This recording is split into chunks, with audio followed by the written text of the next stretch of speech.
Chapter 4, Section 4.1 and 4.2. In this chapter, we're going to be covering ratios, proportions, and percentages. We're going to start with the discussion of ratios. A ratio is a comparison using division of two quantities of the same kind, usually in the same units. A ratio is usually written as a fraction in lowest terms. An example of a special type of ratio is gear ratio. A gear ratio equals the number of teeth on the driven gear divided by the number of teeth on the driving gear. And you can see this is written as a fraction. The gear ratio of a system having a driving gear of 16 teeth and a driven gear with 64 teeth would be 64 over 16. And writing this in lowest terms, that would be equal to 4 over 1, and it's stated as a gear ratio of 4:1. A proportion is an equation stating that two ratios are equal. 1 over 3 equals 4 over 12 is a proportion. 1/3 was multiplied by 4 over 4 to get the equivalent fraction 4 over 12. When one of the four numbers in a proportion is unknown, we can find that number, and the way that we find it is using something called cross products.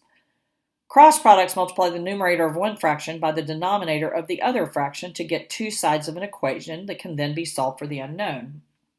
The cross product rule says if A over B equals C over D, then A times D equals B over C. So A times D equals B times C. You can see we get a cross. That's why it's called a cross product. Example, find the cross product 3 over 5 equals 12 over 20. The cross products are 3 times 20 and 5 times 12. And when we multiply them, we see 3 times 20 equals 60 and 5 times 12 equals 60. 60 equals 60. If the two products are not the same, then the proportions are not equal. Now let's use cross products to solve a proportion for an unknown value. A over 4 equals 12 over 16. The cross products are 16 times A equals 4 times 12. 16A equals 48. And we solve using simple algebra.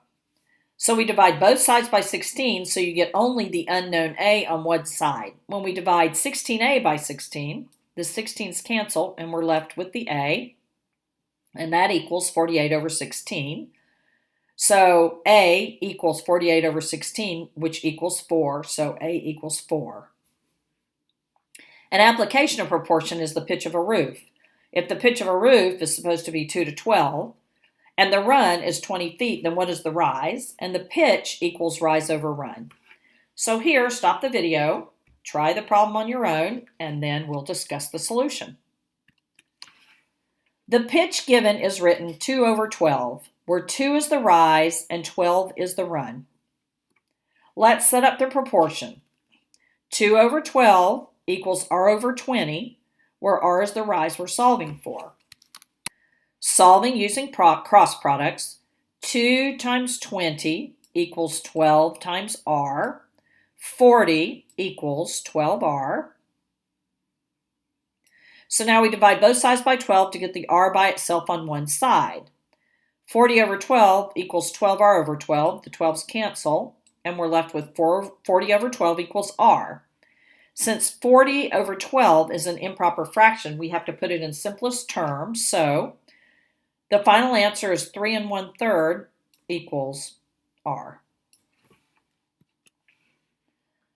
Now we're going to talk about two specific type of proportions. The first is direct proportion. Many business-related problems can be solved by setting up a proportion with four related quantities. Two quantities are directly proportional if an increase in one results in an increase in the other, and a decrease in one results in a decrease in the other. So as an example, if 1 gallon of paint covers 825 square feet, how much paint is needed to cover 2,640 square feet? You can see that more paint means more square foot covered. So it's a direct proportion. Paint goes up, square feet covered goes up.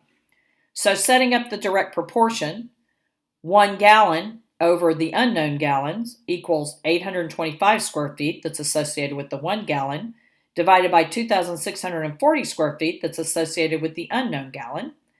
So solving for x, the answer is x equals 3.2 gallons. Now, in inverse proportion, two quantities are inversely proportional if an increase in one results in a decrease in the other, or a decrease in one results in an increase in the other. So an example, if a trip takes 2 hours at 50 miles per hour, how long would it take at 60 miles per hour? This is inversely proportional because the faster you go, the less time it takes. Speed goes up, time goes down. So we set up a proportion. 50 miles per hour over 60 miles per hour equals x unknown hours divided by 2 hours. You notice that for an inverse proportion, we're putting the time that's associated with the 50 mile per hour in the denominator associated with 60 miles per hour, and we're putting the unknown time that's associated with 60 miles per hour in the numerator associated with 50 miles per hour. That's because this is an inverse proportion. So solving this for x, and we solve it as a cross product, right? Just like we were solving the other problems. The answer is x equals 1 2/3 hours.